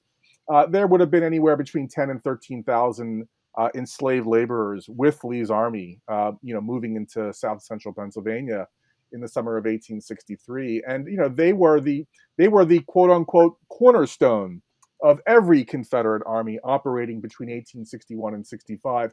And all I will say about this is, I think it sort of speaks to the lie, this sort of popular, argument that because 75% of Southerners didn't own any slaves, we don't have to talk about slavery as a motivation for fighting for the rank and file in the Confederate armies. And I think, if you acknowledge and recognize that so many of these black laborers were with the army, that they made possible, an army to camp, to march, even to fight on the battlefield. I think every Confederate soldier, whether he owned 0 slaves or 100 slaves, would have been able to recognize just how important slavery is to their cause, right? And so I think, the fact that they are absent, not just in the movie, but in our general sort of memory of the Civil War and the Confederacy generally, I think is a big problem, because slavery was fundamental to the Confederate military from day one until the final day. And this speaks to a point Merritt talks about this a lot, right? I mean, what's that? Carrie Lee Merritt's book talks about this, right? I mean, about the importance of slavery to non-slave holding Southerners, and shows what's at stake here is a social hierarchy, right? I mean, that preserve even poor whites have something to lose if enslaved people are liberated. Sorry. I should say real fast. Remember, rank and file men, they are going to pool their resource together, in what do they call them? Messes, right? And so if one individual has a body servant with them, everyone benefits from the fact that they're present. Non-slave holders can hire out, body servants. They can rent them, right? I mean, there are all different kinds of ways in which the labor of enslaved people can be utilized by non-slave holding soldiers. And this plays into a really dangerous part of the lost cause, which is exactly this idea that because they didn't own slaves, they were somehow opposed to slavery. Whereas, right. they aspired to own slaves. Like, it would be great if you had enough money to own a slave because slaves were expensive. And there's a really interesting parallel, because one of the things I've discovered from our wonderful social media is that the Venn diagram of Verabus and neo-Confederates is about a perfect circle, because it's the same principle of people saying that, people who fought in the German army were not Nazis. But when you are fighting to enable conquest. And what what Kevin brought up a minute ago is a great example of this. Like, by the fact of being in that Confederate army and advancing into Pennsylvania, you have literally imported white supremacy and slaveholding into a place that didn't have slaves. That's right. That's right. So you are Slavery. expanding white supremacy. You are fighting to expand white supremacy, whether or not you are directly owning slaves or not. That's right. Slavery enters Pennsylvania in the summer of 1863. That's right. Sorry, Rich. Go ahead. No, I was just going to say, and like I mentioned earlier, they're not just bringing enslaved people into Pennsylvania, but they're also taking people who are residents of Pennsylvania. Doesn't matter if you're formerly enslaved, you're born free, and they're sending them directly into a state of enslavement deeper into the South. So basically, everything the war is about is right here in Adams County, Pennsylvania. Yeah. Guys, we coined this term called the codfish moment during the Franklin series with Joanne Freeman was on, talking about the cod fishing grounds off of Newfoundland during the American Revolution and how important they were. Now we refer to it here on this pod as particular moments that are particularly relevant to you. Is there a moment in this film for each one of you that you found that was like, I get that. That's my special part of this film, or something like that. I'll just go in order. Kevin, you're nodding your head. Is there a moment here in this film that's kind of speaking to you that you really maybe kind of picked up through your own expertise and research that really kind of spoke to you? So it comes at the end. It's after Pickett's charge. It actually, the scene itself is maybe 4 seconds, right? It's the scene where there's a group of Union soldiers and they're cheering and they're holding up, I think, the captured Confederate flags, captured Confederate swords, right? And then the camera pans down and there's a dead Confederate lying sort of in the center of this group, and they drag the body away. And for me, that is I mean, this is a 4-hour freaking long movie about people killing one another, and yet for just about all of those 4 hours, I am not in any way sort of impacted. I mean, the Chamberlain scenes are one thing. Okay, I'll give you that. But overall, the violence of that battle never really comes through for me. It doesn't resonate at all. But then dragging away that Confederate body is the one moment in the film that finally, right, you actually do see, from my perspective, not just the cost of war, but the anger and bitterness in these armies, right? Because, I mean, so many of these main characters, right? I mean, Armistead and Hancock are looking forward to their reunion, right? Mm-hmm. It's like, oh, man, come on, man. These armies have been butchering one another for how many years now? Absolutely. Yeah. This is that moment for me where the bitterness and vitriol of the war and the true nature of the violence, right? The scope of the violence really shines through. There you go. Waitman? I mean, mine is more of like it's more of an emotional memory, I suppose. As I saw this movie probably the same age you did in the theaters with my dad in Richmond, Virginia. And I remember how incredibly, deeply emotionally impacted I was by Pickett's charge, because and by all of the speeches before Pickett's charge about Virginia this and Virginia that. And, you know, I look back on it now, and obviously I know where that's coming from. You know, that's coming from everything I grew up with. You know, I went to a private Episcopal boys' school in Richmond that had probably been founded so that they wouldn't have to have black kids in their school. And, you know, we had two debating societies, and you want to know what the two mascots were? The Lees and the Jacksons. Literally. And if you were a black kid in school, and there were, you know, one of the few black kids in my school, you had to be a Lee or a Jackson. Collegiate? St. Christopher's. Christopher's, that's right. This is a school. This is a state that used to have Lee Jackson King Day, because they combined Lee Jackson Day with Martin Luther King Day. So, you know, when I watched the movie, I still got the, like, I think part of it may just be the military stuff and the charge, but part of it's really emotional for me, just as remembering sort of where I was and where I am now, because now I sort of, I recognize where that's coming from, but it's almost like a sort of, you know, imprinted memory of mine. And I remember seeing it in the theater, and it was just an amazingly sort of Mm. poignant moment, to be someone from Virginia, who had grown up with all of this sort of mythology of the war not being about slavery, and Pickett's charge being this sort of heroic thing. When as I like to joke, when I got better and I realized, all of this sort of lost cause stuff, and I went to West Point and I learned the military history behind it. Now I watch that scene, and I get many more chills from the Chamberlain scene Mm. than I do from the Pickett charge scene. Because I look at the Pickett charge scene, I'm just like, what a waste! Like, that was just a stupid thing to do.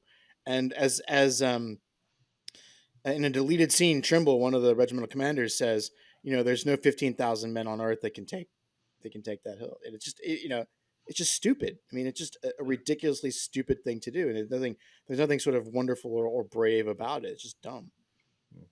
Sorry, that was more about like, don't make it about you, Waitman challenge. But I literally that's asked what was the thing to Yeah. make it about you. So you're good. Okay. Rich, what do you like? What spoke to you? So the scene that really stuck out to me, and for some reason has stuck out to me since I was a kid. When I first saw this movie, again, I was 11 years old, but it wasn't. It was 2000, 2001, I think, when I saw it. And this is back when you could rent it on VHS, like the double tape. My dad wanted to take me to Gettysburg as a surprise trip, and he's like, "Hey, why don't we watch the movie first?" Like that was like a historical documentary, but it was a nice sentiment. But we went out, got the Gettysburg film, watched it through. For some reason, the one scene that stuck out to me, and still kind of does today, is when Thomas Chamberlain is talking to some guys from Archer's Tennessee Brigade. And it's interesting because it's like a recreation of a Winslow Homer painting. Like they perfectly stage it. And they actually get into this long dialogue about what the war is about. And it's really, I think, the only time in the film, maybe with the exception of like, when Longstreet's talking to Fremantle about freeing the slaves, it's the only time in the entire film where they actually talk about what the war is about. Everything is the what, not the why, and this is kind of the why. Like, C. Thomas Howell playing Thomas Chamberlain actually says, "Well, I joined to free the slaves, preserve the Union," and then the dude from Tennessee says, "Well, I'm fighting for my rights," and it's I think the only time, and for some reason, even like 11, 12-year-old Rich with my very small understanding of the American Civil War and why it happened. That's the one thing that always stuck out to me, and still does today. They're trying to have some kind of understanding or dialogue, but I always, of course, looked at Thomas Chamberlain's character, and I'm like, okay, this is what the war is about. It's to preserve the Union. It's to free 4 million enslaved people. That made a big impact on me when I was a little kid.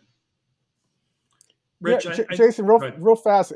Just listening to this, it's just so interesting because it seems to me that the movie, like the scenes that are being described, including sort of Chamberlain's talk to his fellow Mainers, that all of this, and again, Longstreet talking to Fremantle, like it's almost as if these characters are attempting to bring a kind of clarity regarding motivation for fighting the war to as many people as possible. Everyone can sort of find their preferred narrative, right, in Gettysburg at some point, which to me stands in such sharp contrast. If you think about some of the Vietnam era movies that are coming out around that time, like you think about Platoon, you think about Full Metal Jacket, and some of the other ones that,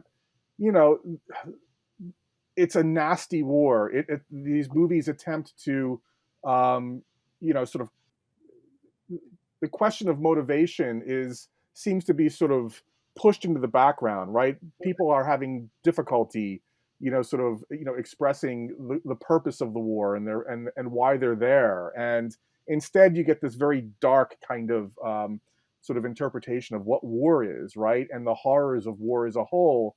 And the Civil War, to me, never quite most Civil War movies to me never quite do that, right? They get hung up on cause and purpose, and they fail to really sort of plunge the depths of the scale of violence that was experienced during the war. I don't know if that makes any sense, but I was just sort of this was going through my head when you were talking about that scene where they're dragging the dead Confederate away, because 5 years after this film is Private Ryan, right? And like the first 15 minutes of Saving Private Ryan are like some of the most violent war footage Private Ryan on TV. changes war films forever. Yeah. But can you imagine a Civil War film shot with the same clarity as Private Ryan? I mean, like, because this film, think of one that tried.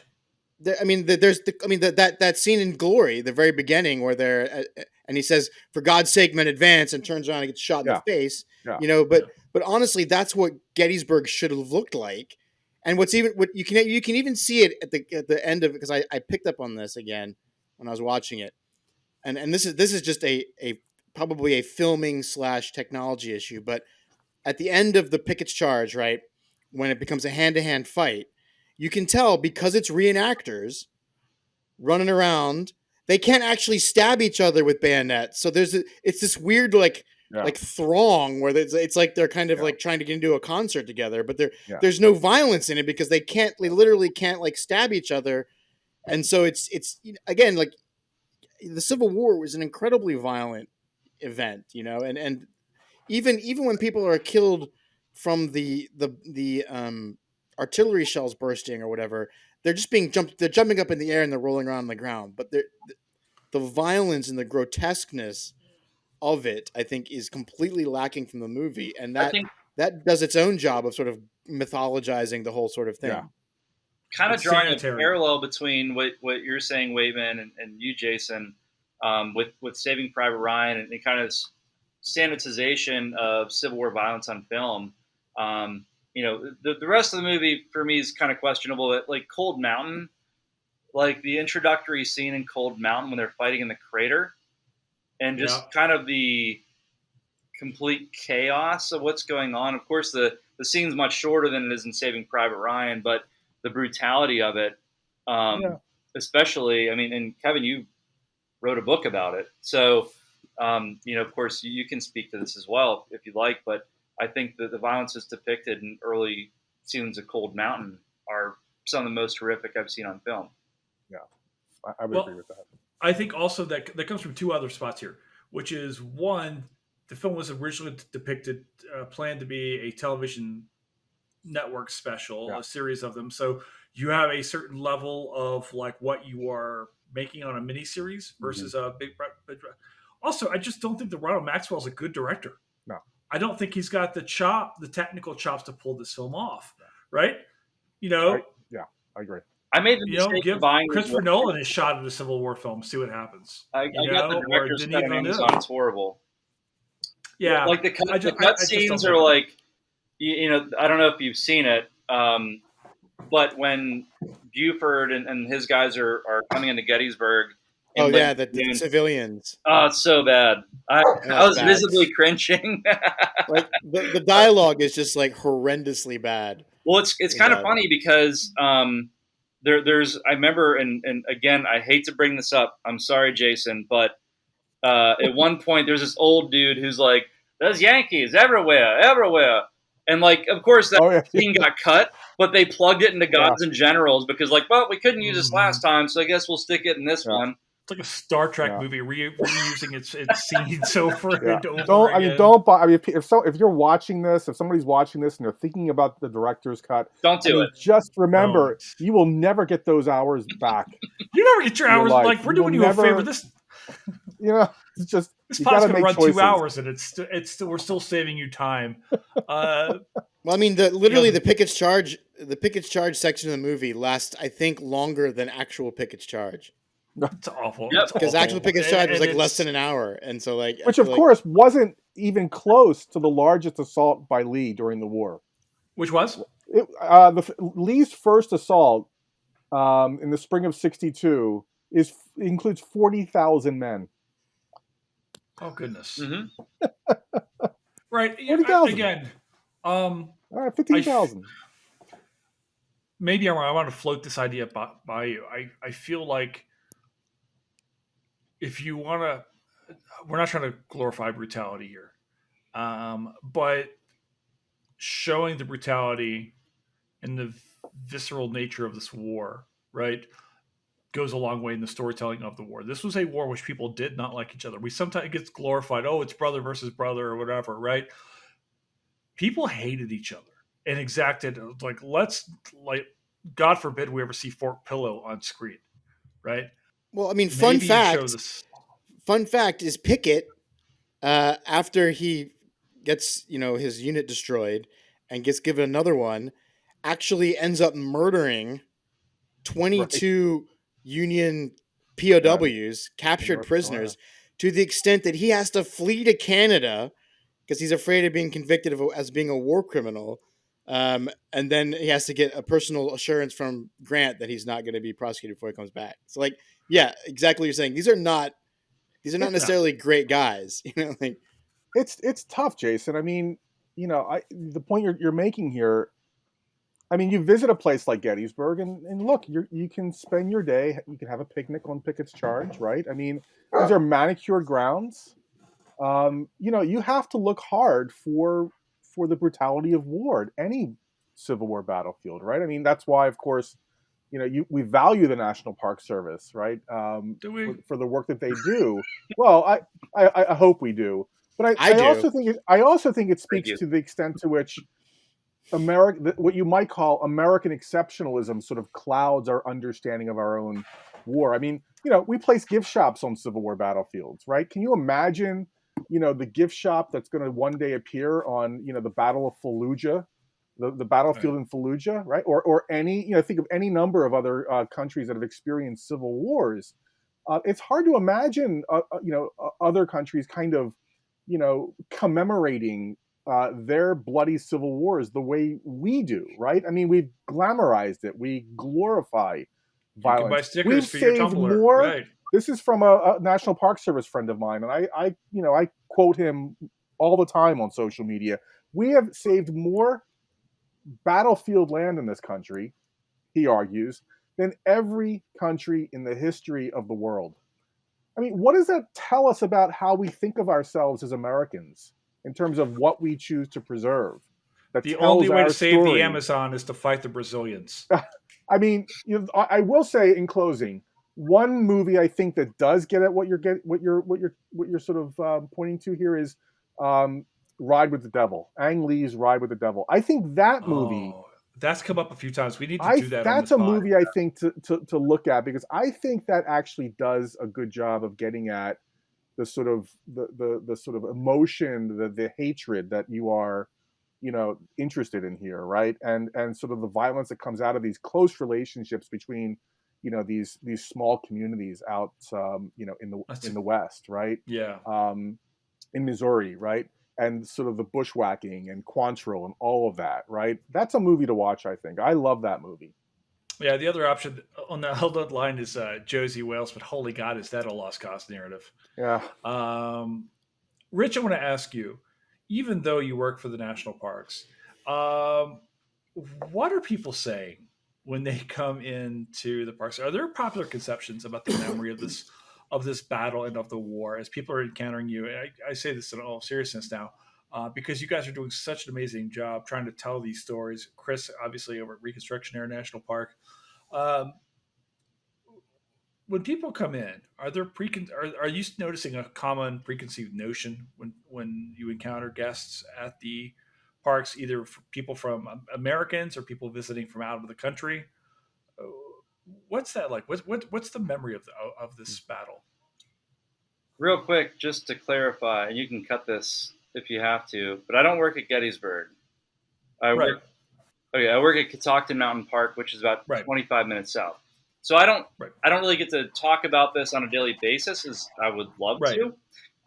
But kind of speaking to what Kevin said, when I was at Reconstruction, for example,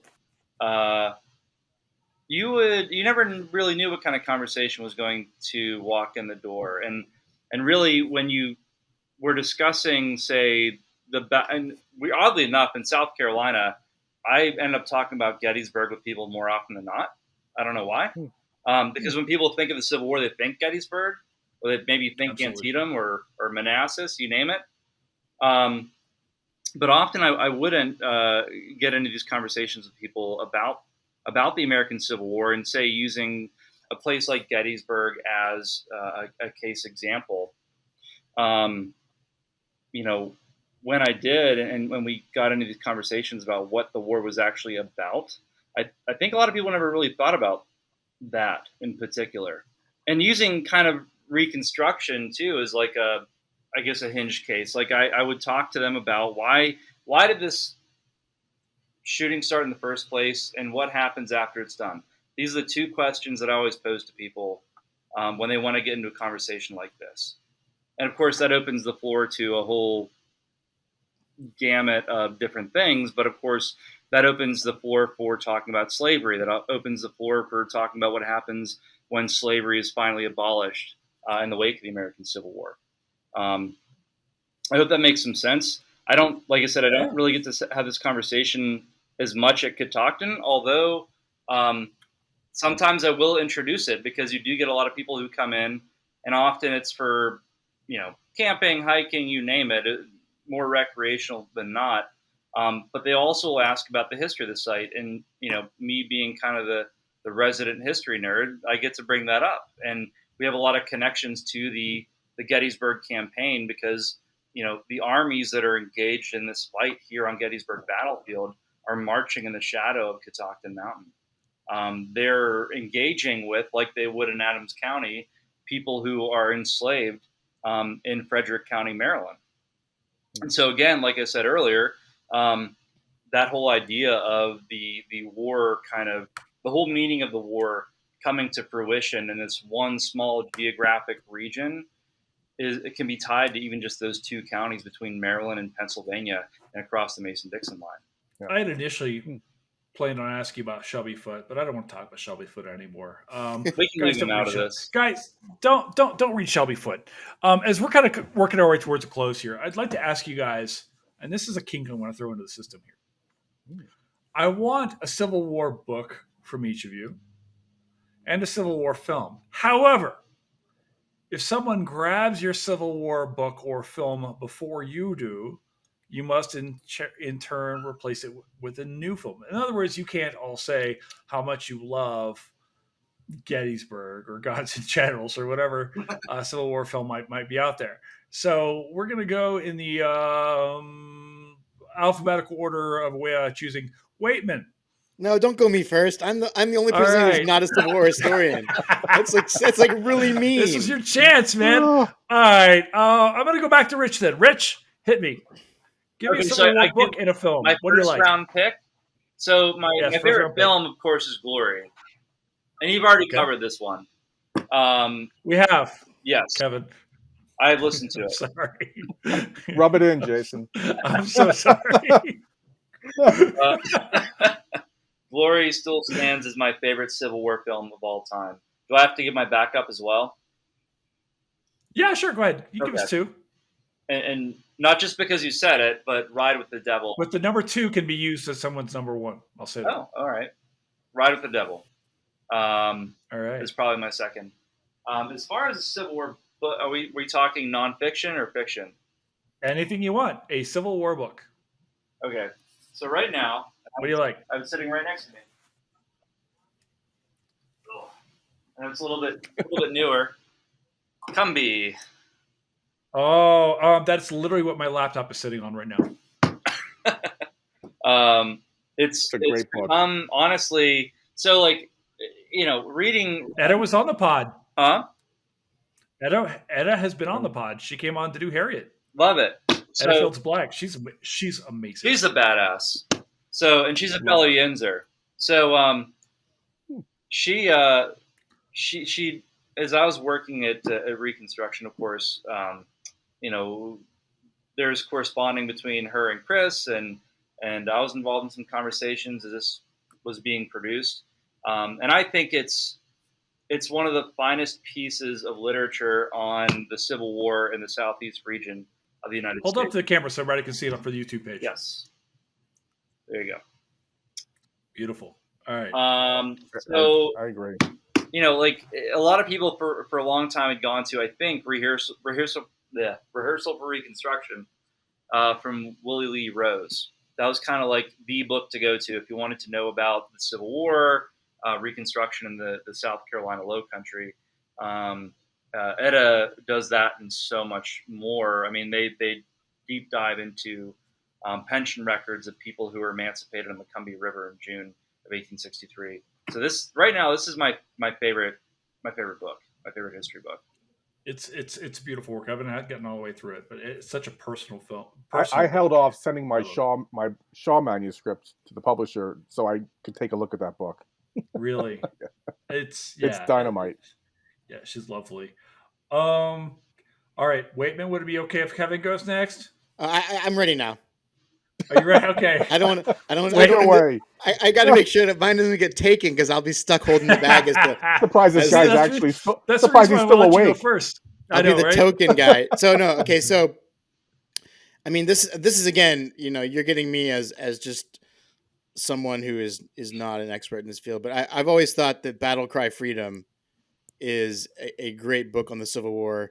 James McPherson's about sort of the why we fought and all that kind of thing. I mean, I think that's a really good book. Recommend. For movie, I'm going to go with something a little bit different, which is a movie called Emancipation, which is on Apple TV. Is that the Will Smith film? Yeah, Will Smith. Yeah.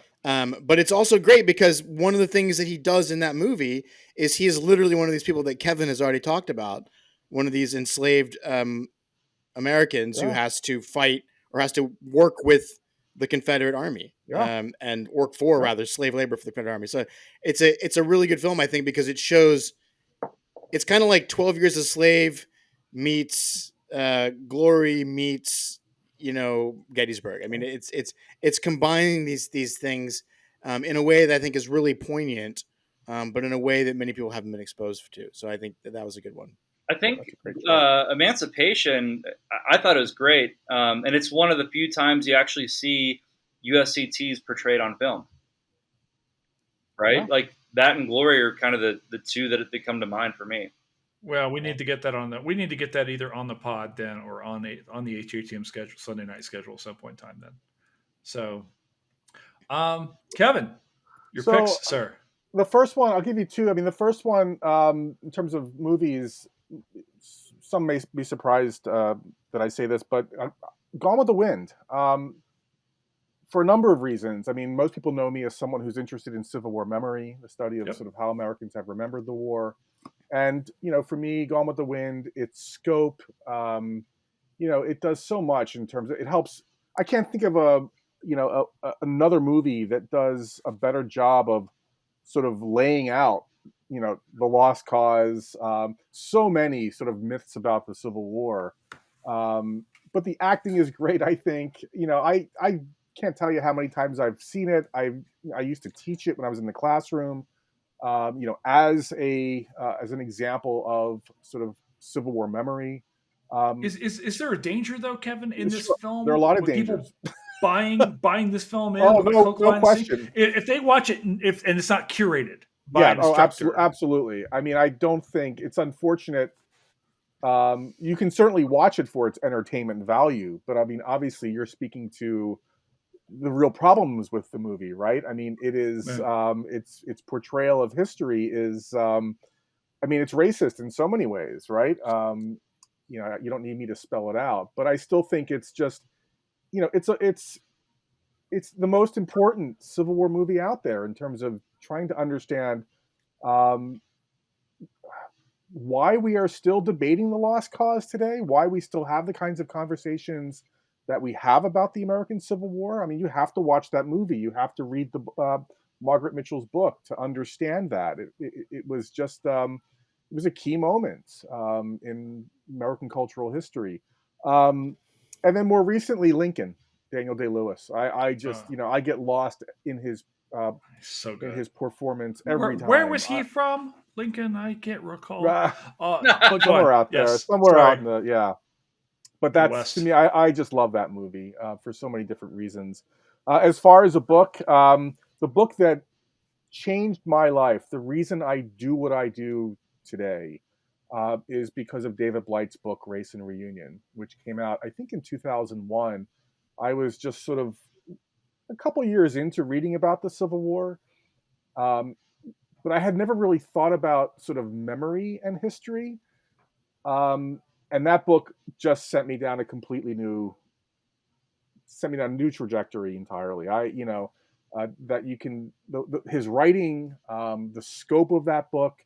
I mean, certainly historians since then have challenged parts of his thesis, but I still think that is the book to read if you want to begin to understand not just Civil War memory, but the very concept of historical memory. Um, David Blight is I don't mind sort of admitting this. He's sort of my intellectual hero. He's a former high school teacher, as I am, but for me, he's my favorite right here. historian. All right, guys. Let me ask you this. Wait, I have one more. Almost dawn. Can I do one more? It's as long as it's not the movie that I'm going to choose. It's not a movie. A book that popped into my head that's been actually helpful. Confederates in the Attic. Yeah, I think that was the book I was going to say. Are you serious? Absolutely. Are you serious? Sorry. Yeah, absolutely. Confederates in the Attic is an important film to talk about. We talk about memory, right? Go on. No, I mean, just that one to me has been really eye-opening in terms of memory, but also for those of you that know me from the Twitter, reenacting I think has lots of problematic elements to it. Yeah. And not just Civil War, but now that we're in the World War II reenacting era, that kind of stuff, but also just what the parts of that book that don't get the level of attention they should are when he goes to civil rights places in the South as well as part of this, and does a really great job of talking about how that memory, how that history is treated compared to the sort of Civil War shooty bang bang war element of it. But I'll be quiet. Yeah, what a huge loss, man. I mean, when he died, I don't know how many years it's been, like 5 years now, but it's a little bit, yeah. His other book, Spying on the South, is also worth reading. That was the one he had published right before he died. That one I'm not familiar with. So is that same type of narrative? Same idea? Okay. Same idea. Now, I remember Confederates in the Attic was required reading in graduate school. Although I have to say, I wonder, it'd be interesting to read that. I haven't read it in a long time. I wonder, I mean, to what extent does it hold up now? I mean, if you think about it, the reenacting is a great point to bring up. But reenacting has certainly, I don't know if there's certainly not as many reenactors as there once was. And reenactments, I don't know how many even take place now. Given the whole controversy about whether or not you can display the Confederate flag, on a reenacting battlefield or a reenactment.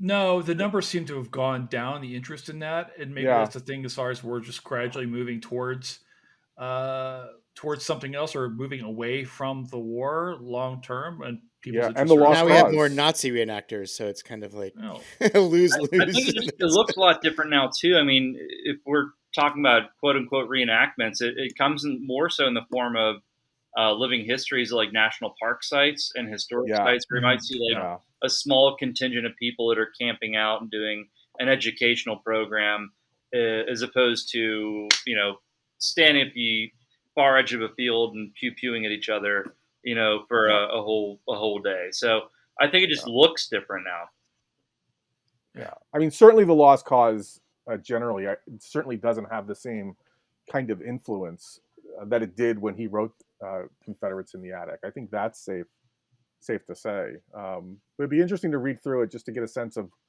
what still resonates from that book. I think out of any book that I see, like anytime I, go antiquing or whatever, the one book without fail that I will always see on the shelf somewhere in one of those antique stores is always Confederates in the Attic. Yeah. Every time. All right, guys, I want to come here to our final question here, which may seem obvious tonight. Is Gettysburg a history movie? I'll go first as the non-Civil War historian. I think it is on two levels. One is I think it does lay out, roughly speaking, the way the battle took place, and roughly speaking, some of the tactics and techniques and procedures and that kind of stuff. But you know me, I'm gonna complicate this. I think for people that are attuned a little bit to it, it's a great example again of all of these things we've been talking about this whole podcast in terms of memory and the ways in which this conflict is a part of our national myth. Right. You know, I mean, like, so that's like the meta level, but it is a historical artifact of both the time that it's trying to portray, but also of our memory and mythologizing of the time that it's trying to portray. Rich? I would probably say, well, so as a public historian, this is what I'm going to say. It's a good introduction. It's a place where people can start. It might pique their interest, and hopefully they move in the right direction of wanting to learn the truer story. And this can be said for a lot of different movies. And I mean, I can say the same thing about Glory. You know, it's not 100% accurate either. How dare you, sir? We shall not shame the name of Ed Zwick or that film. But how dare you? Go on. It'll get the foot in the door. We love Glory around here, but go on. Yes, go ahead. It'll get the foot in the door, and sure, you know, there is artistic license taken. In this case, there's a lot of artistic license taken. People like Kilrain, for example, not a real person, but serves as kind of like this narrative tool. Of course, there's a lot of inaccuracies, but again, this kind of opens the door for people who might otherwise not have an interest in it. Yeah. I hope that makes some sense. Yeah, I think I'm just going to agree with that. Not a huge fan of it. I think that's come out a couple times, and I think it's the Gettysburg that Ron Maxwell wanted us to embrace, and so it is what it is. Hopefully, it's a stepping stone, like any movie. It's the cringeworthiness at times is relative to other movies. I mean, you consider a movie like Pearl Harbor, and by the end you're actually rooting for the Japanese to win. Just end it all. Just end it all. And, right, just end the agony for all of us. Japanese will absolutely. But I tend to evaluate these movies in terms of entertainment value overall. I'm not really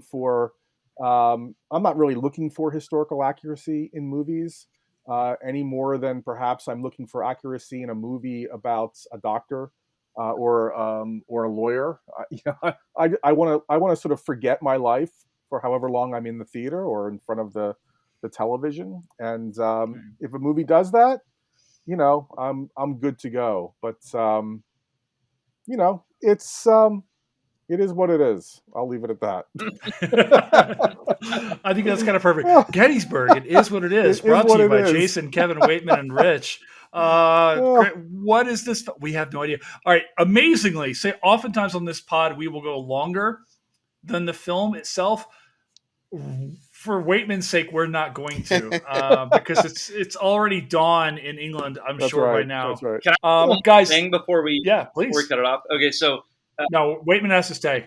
I have one more thing too, and I'm gonna drop his name one more time. Chris Barr. Oh boy, we had this conversation late last year because I moved to Gettysburg in August of 2023, and I want to say it was October, early November was the 30th anniversary of the release of the movie Gettysburg, and it was like this huge to do in the town of Gettysburg. They had the Majestic Theater where they were playing it. They had some of the actors that had come back making an appearance as well, and they were selling tickets for a pretty ridiculous amount of money to see this movie and meet the actors. It was all over town. Was Rex Manning there? Sexy Rex was not here. I don't think he was. All right. No. All right, So, just checking. Go on. but what was weird was like a month later, is Remembrance Day. And this is the 160th anniversary of Remembrance Day. And usually 5, especially 10-year anniversaries of Civil War events are usually like a big deal, especially in a place like Gettysburg.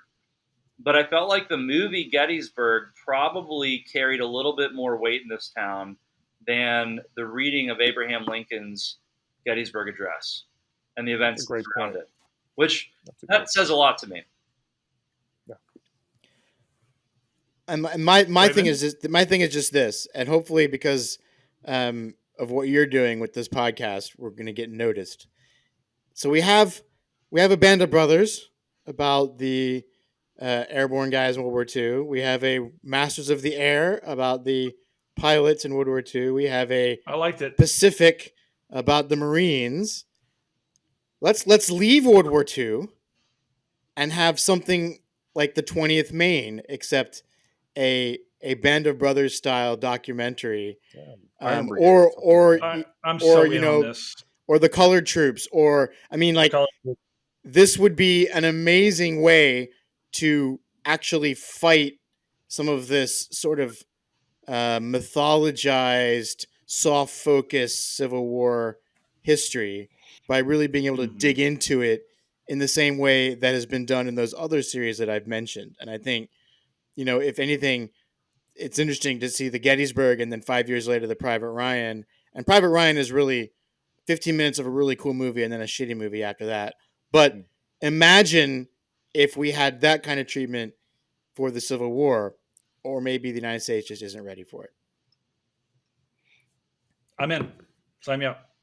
As long as we get to watch people go splody, like with the cannons and all that, because we're going to need some graphic. Not making it silly. All right, Kevin, last thoughts? Oh, man.